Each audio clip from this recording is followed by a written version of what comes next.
Chapter 2. Enjoy. What if this could be fun? In 1981, the British activist Jane Tewson was pronounced dead in a refugee camp in Sudan. She had contracted both cerebral malaria and viral pneumonia. There were no drugs left to treat her. She recalled looking down at her own body and then returning to it. Her out-of-body experience proved to be a rebirth in more ways than one. Tewson returned to the UK determined to do something about the suffering she had seen firsthand. She knew that to have a real impact she would need to get a lot of people involved. But she also knew the challenge charities face when trying to change people's perceptions, build support, and ultimately raise money. She knew that people want to do the right thing and contribute, but as Gillian Welch wrote, "I want to do right now, but not right now." She also recognized that asking others for contributions can be like pulling teeth, drudgery for those asking and for the people being asked. Suddenly, Tewson had an idea, one that would affect the lives of millions of people.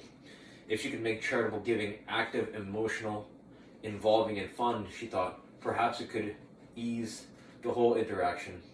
Her idea was to pair something people already like to do, in this case, watch comedy on TV, with contributing to the plight of people in need. The charity was called brilliantly Comic Relief. Comic Relief is best known for Red Nose Days, the first of which took place in February 1988. By this point, Tewson had built partnerships with many comedians and celebrities. She reached out to comedian Lenny Henry, a household name in the UK, and he agreed to become the face of the event. On Christmas Day, Henry announced the launch of the first Red Nose Day from a refugee camp in Safawa. More than 150 celebrities and comedians participated. The televised event attracted 30 million viewers, more than half the country. People in every corner of the country bought red clown noses, with the proceeds going to charity. It raised £15 million in a single day, and it's since become a biannual ritual that, over the next 30 years, managed to raise $1 billion for the most disadvantaged people in Africa and for depressed areas within the UK. Giving to charity is important. Participating in a day of comedy is enjoyable. By bringing charity and comedy together, Tewson made giving easier. As a result, not only do more people participate, they actually look forward to participating again year after year. We all have things we want to do consistently, not because they are important, but because we actively look forward to doing them. Maybe it's listening to a particular podcast, watching a favorite TV show, singing karaoke, dancing to our favorite tunes, or playing games with friends. At the same time, we all have important activities we don't do consistently because we actively dread doing them. Maybe it's exercising, doing our finances, washing the dishes after dinner, returning emails or voicemails, attending meetings, or waking up our teenagers for school. Not every essential activity is inherently enjoyable, but we can make them so.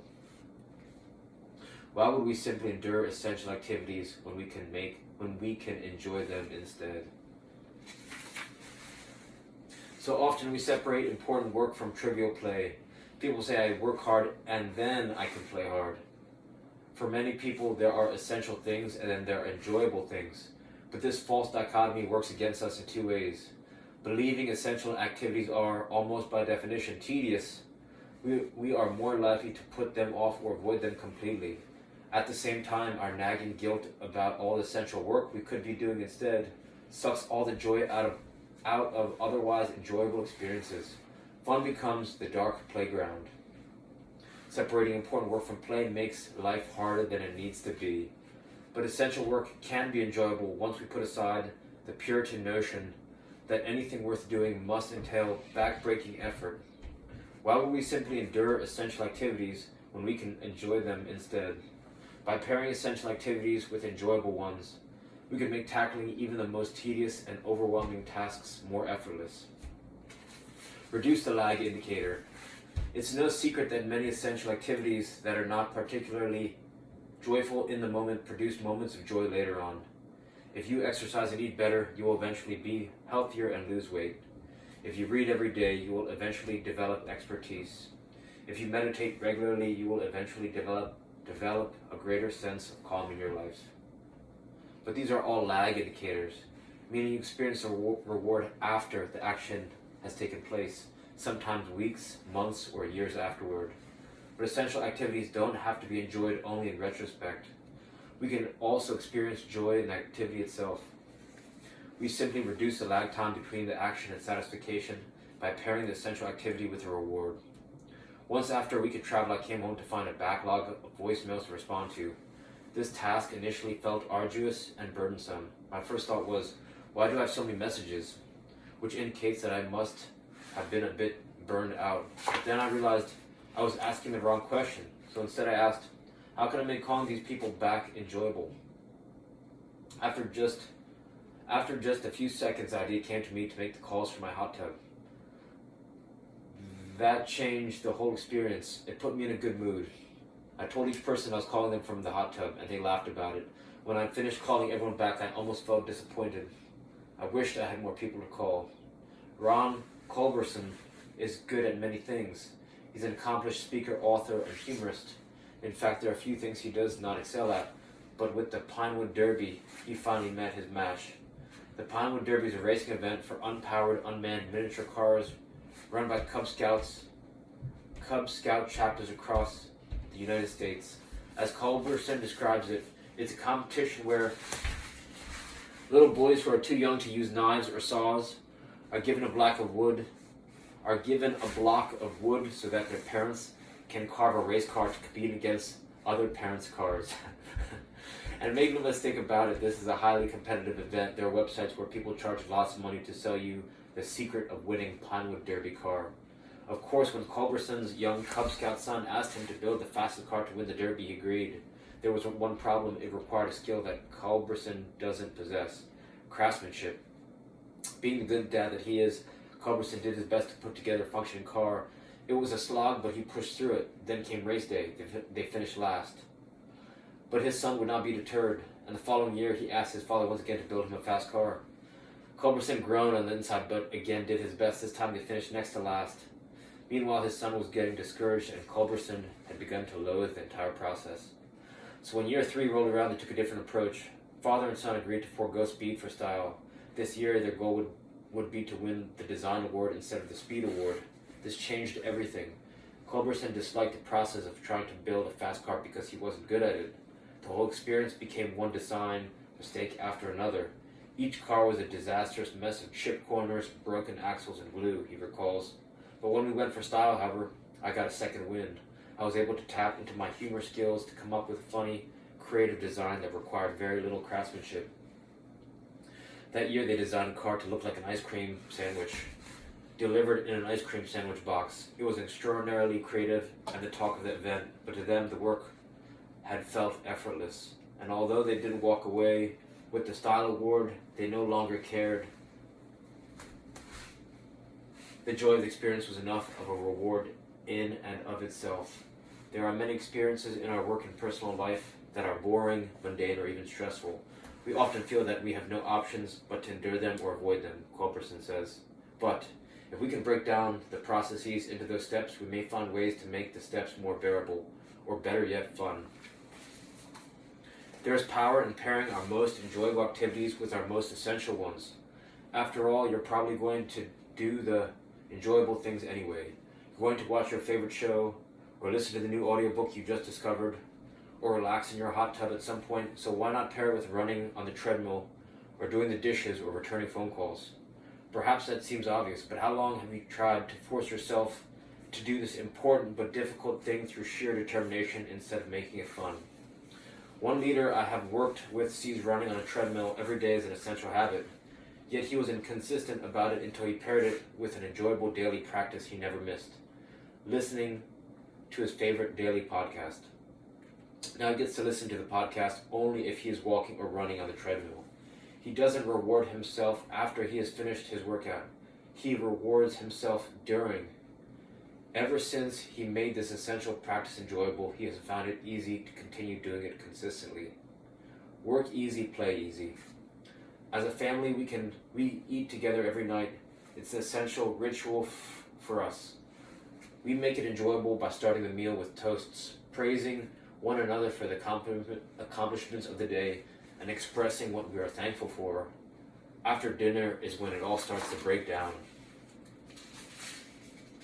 When it's time to clear the dinner table and clean up the kitchen, it is amazing to see how quickly and how stealthily our children disappear. They are like ninjas, silently slipping away to their bedrooms without the slightest sound or disturbance. Then comes the unenviable job of calling them back one by one to do the cleanup work. It feels less like parenting and more like a game of cat and mouse. The excuses, I need to go to the bathroom, or I have homework, are frustratingly hard to argue with.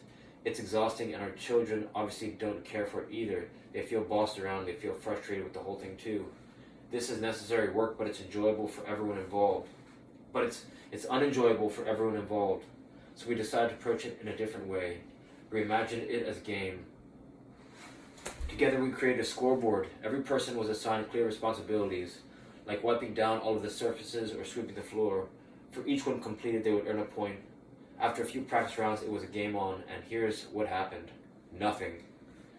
Dinner was over, and the children once again were mysteriously gone. The ninjas were back in full effect.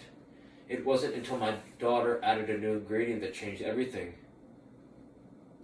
She put on a playlist of Disney classics, the kinds of songs that make you want to sing along, and we played them loud. It turned the whole thing into a karaoke party.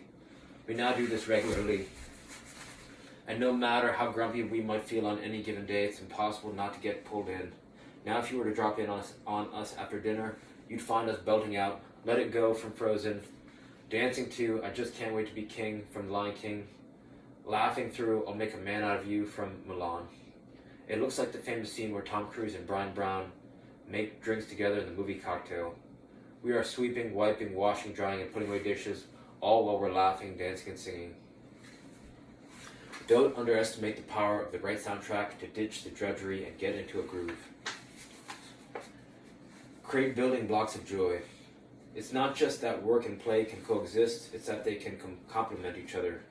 Together they make it easier to tap into our creativity and come up with novel ideas and solutions. Take old Kirk Christensen, who had the idea to turn his struggling carpentry business into a toy company while tinkering in his empty warehouse. He called his company Lego, from the Danish term leg godt, which means play well. When the Second World War disrupted the toy business, instead of giving up and shuttering his factories, he stayed curious as plastics entered mass production, eventually creating Lego's first automatic binding brick, a breakthrough that led to a whole new suite of products. Later, Christensen and his team invited children to their offices, and in watching them play were inspired to develop entire play systems, towns complete with people, buildings, roads, and cars, which exponentially increased their business. Even to this day, Lego's offices bustle with activity and joy, and this culture of productive play continues to fuel their creativity, spawning everything from Legoland theme parks around the world to video games to TV shows and blockbuster Lego movies. In 2015, Lego was named the world's most powerful brand. It's also a powerful example of how playing hard can make work feel less effortless. In the same way that Lego created automatic binding bricks designed to be stacked and attached in all sorts of combinations, you too can stack and combine your most essential and most joyful activities to construct new, effortless experiences. Anna and I once made our own list of 20 building blocks of joy and shared them with each other. They included tidying up a room or drawer or cupboard that was a mess, i.e. creating chaos, order from chaos, listening to a particular song on repeat again and again, and eating dark chocolate-covered almonds. These lists were easy to create, and once we had them, it became even easier to create signature experiences that were essential and enjoyable. We started with something that was vitally important but also complete drudgery, our weekly financial meeting. I say weekly, but in reality it was far less frequent, as it was something I often put off in favor of almost any other activity. I knew that once we endured it, there would be a payoff, the feeling that we had our finances in order. But because the reward happened after the fact, it was easy to put off the meeting, so we often did. Armed with our building blocks of joy, we decided to build a new experience we look forward to. We got out the dark chocolate-covered almonds. We put on Feeling Good by Michael Bublé in the background on repeat. We treated it more like a date than a mundane obligation. That was when I noticed an element of the meeting I previously overlooked. The whole exercise involved tidying up a messy area, the family finances. Just noticing that creating order out of chaos was a part of the experience gave me a tangible and immediate benefit. We turned a task we had in the past barely endured into a ritual we look forward to. Create habits with soul. Much has been written on habits. Less has been written about rituals. These terms are sometimes used interchangeably, but behavioral economists insist they are not the same thing at all. Rituals are similar to habits in the sense that when I do X, I also do Y. But they are different from habits because of one key component, the psychological satisfaction you experience when you do them. Habits explain what you do, but rituals are about how you do it. Rituals make essential habits easier to sustain by infusing the habits with meaning. For example, think of Marie Kondo's approach to tidying up. She doesn't simply invite us to get rid of the things cluttering our closets. She suggests a ritual for letting go. We are to thank the item we are discarding. We are to think about the ways in which items create joy. She writes, "The act of folding is far more than making clothes compact for storage. It is an act of caring, an expression of love, and appreciation for the way these clothes support your lifestyle. Therefore, when we fold, we should put our heart into it, thanking our clothes for protecting our bodies." What is life-changing here is that the reward goes beyond just being relieved to finally have your clothes folded. It's not just something you're happy to have out of the way. The ritual becomes meaningful in and of itself. Some rituals have meaning beyond what can be fully appreciated by the outside observer, like how Agatha Christie wrote her best mysteries while eating apples in the bath. How when Beethoven prepared his coffee each morning, he would count one by one exactly 60 beans for his cup. How the ancient Romans in the time of Caesar, prone to devise a ritual for almost every aspect of life, made a religious ceremony of their first shave, the depositio barbae. No matter how silly these behaviors may seem on the surface, doing them consistently can ground us, soothe our anxieties, and return us to an effortless state in ways that are often understandable only to us. Our rituals are habits we put our thumbprint on. Our rituals are habits with soul. They have the power to transform a tedious task into an experience that creates joy. When we invite joy into our daily routine, we are no longer yearning for the far-off day when it might arrive. That day is always today. When we attach small fragments of wonder to mundane tasks, we are no longer waiting for the time when we can finally allow ourselves to relax. That time is always now. As fun and laughs lighten more of our moments, we are drawn back further toward our natural, playful, effortless state.